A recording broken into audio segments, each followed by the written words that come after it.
Do not attempt the following at home. I'm a trained hobby expert with more money than I have sense. What is up, everybody? I did something kinda dumb, but it was also one of the more fun experiences I've had in hobbying recently, and I wanted to share that with you.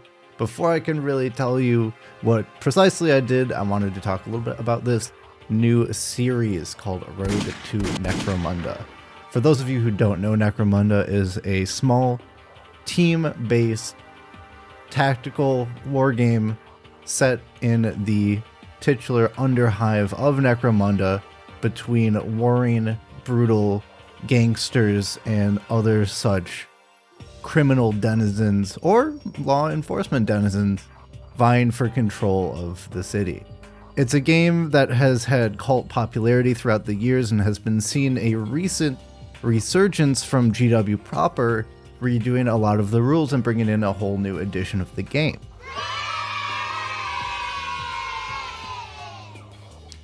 I don't know how to play Necromunda or really anything about it before starting this project, but the people at my local gaming club, shout out to the Spire Games in Vancouver, have been really all about it, and I feel like I'm missing out and I want to get in on some of that sweet, sweet tactical action.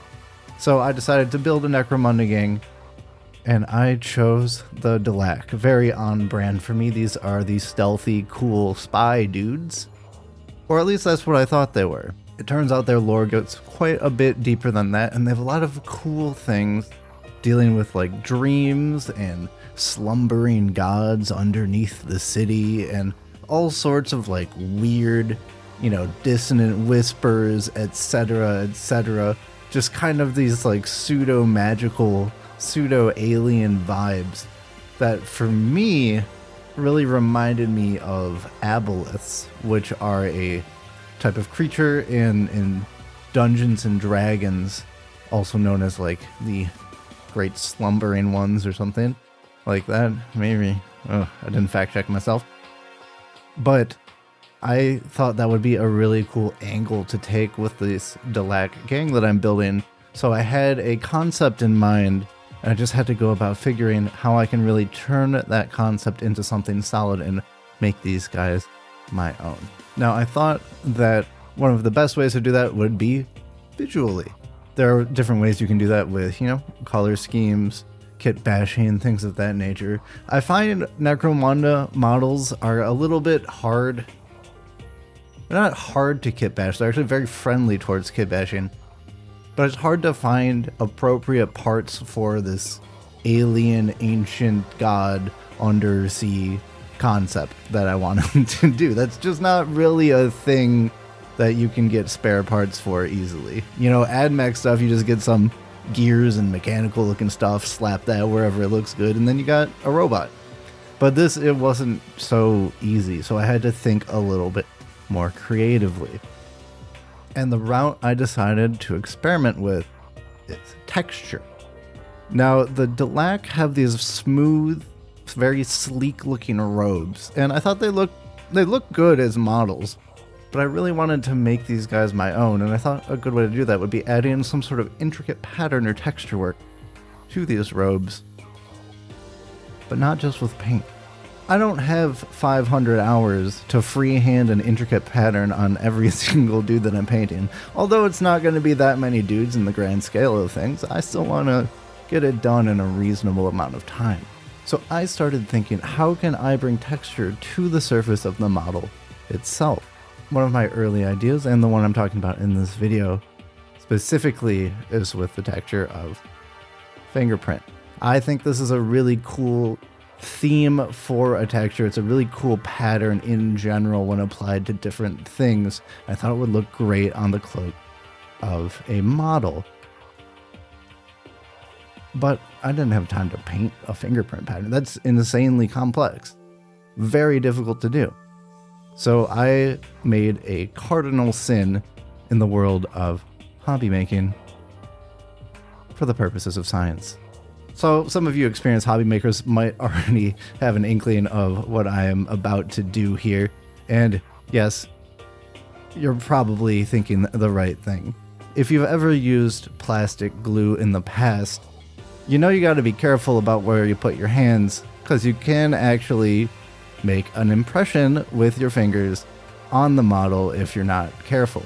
This is because what plastic glue does is it actually melts the plastic a little bit and makes it malleable to even the fingers to kind of smush into it.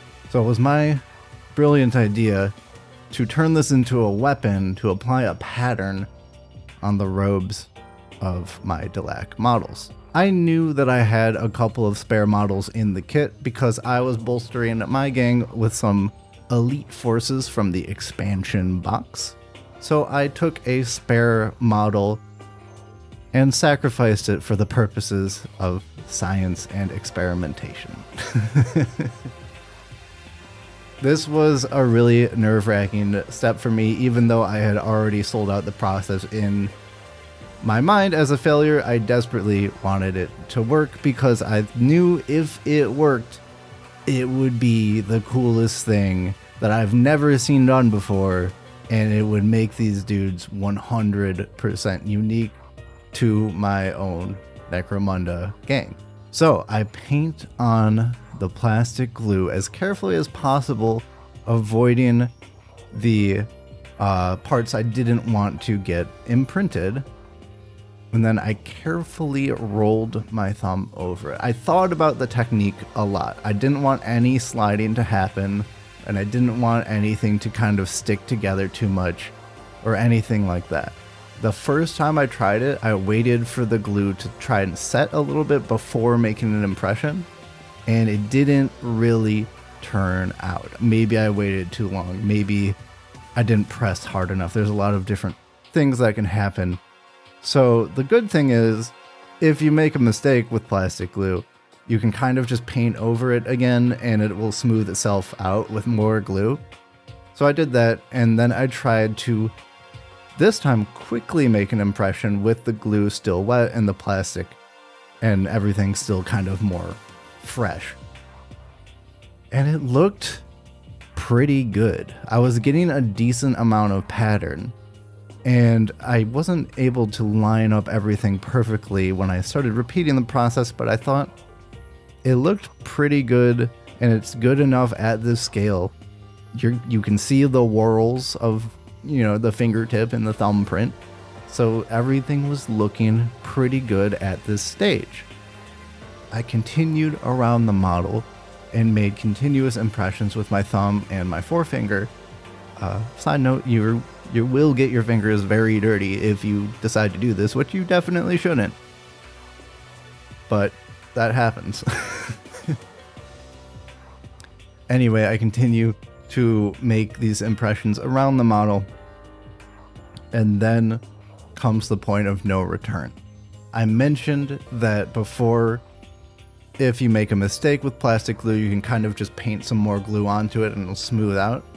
But I wanted to see what this would look like under paint, because that is ultimately the effect that I'm going to be going for, is to see if this can be painted in a way that looks good. So I take out some brush on primer because I'm, just doing one model. I don't need to take out a spray can for that. A little bit overkill. And brush on some black primer and wait for that to dry. At this stage, at the prime stage, I was pretty confident. It was still looking pretty good. But the ultimate test was yet to come, and that is dry brushing. So that is ultimately what this entire technique hinges upon. When you make an imprint with your thumb and forefinger, you're creating ridges in the model that should be able to be picked up by dry brushing, and that was my secret weapon to try and paint these models in a time period that wouldn't take 5,000 years. So I tenderly took the dry brush and, being as light as possible, started to apply some paint, and I saw a lot of bleh. It just did not look like I wanted it to at all. I was getting like some ridges here or there, but the effect was overly not very visible compared to the bare plastic or just the primed step, and it just was not coming together in a way that I wanted it to for the purposes of this experiment. You can't win them all, and that happens just as much in life as it does in the hobby world. But you don't know if you don't try. So I was able to and comfortable with sacrificing one of my precious plastic models. So I'm back to square zero with my Necromunda gang, and it's time for plan B. But I don't have a plan B yet. I still got to think about what I want to do with this army and what I can do with the army, and see what I can come up with to ultimately make these dudes my own and super cool and awesome. So back to the drawing board, and I'll probably be telling you about the solution I come up with in Road to Necromunda Part 2. So if you enjoyed this first look at a new series and are interested in Necromunda and my journey not only to paint up a gang, but also play it, kit bash some stuff, probably, and, you know, probably go through an entire campaign's worth, because that's what we do at the club, is play campaigns. Make sure you stay subscribed to this channel so you don't miss a single episode. And if you liked this buffoonery in hobby madness, feel free to throw a like or a comment telling me how stupid I was for even trying to do this, because obviously you know not to. It does really help out the channel though, and I would appreciate it. Other than that, I will see you guys in the next video. Peace!